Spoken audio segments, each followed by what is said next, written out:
Missy Bauer with B&M Crop Consulting. We're here in the shop today to talk about our 10-point planner checklist. Today I want to talk about number 10, the closing system in your closing wheels.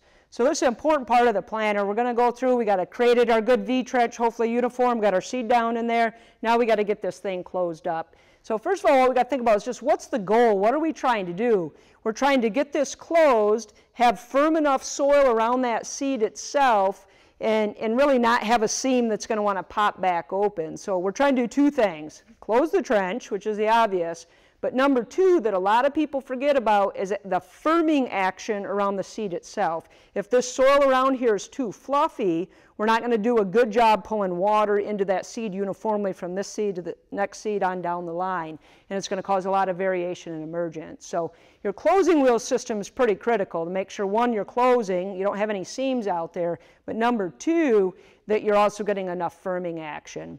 So a few things you want to take a look at on your closing wheel system. In this case, we got a two-stage system, so I'm actually closing here and then firming. So this happens to be the furrow force from Precision Planting, and there's different ways of running this in manual, or this is set up so it can be run in an automatic setting as well, so we can keep some pressure back here, or manually make adjustments as you go. But make sure these are set right from the beginning. There's a lot of options of where we can do these. We got a lot of rocks where I'm at here in southern Michigan, so I got mine set up a little bit more for that rock mode. But I have pretty good luck with these. Look really good in our closing wheel plots this year as far as uniformity of emergence. A lot of us probably got a traditional tail assembly on here instead of a two-stage system.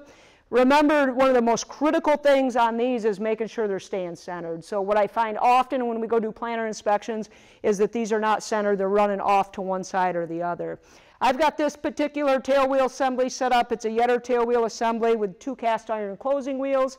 I still think it's probably one of the most universal closing wheel systems out there. I like to run these cast irons in a staggered position, so I got one in the front position and one in the back position, and then I run my drag chain over that as well. Just give me some uniformity above seed depth. So whatever your closing wheel system is, one, make sure it's doing the job that you need of closing the trench but giving you that firming action. Number two, make sure that these are staying centered for you and that you do that scratch line test this time of the year in the shop to make sure things are set right.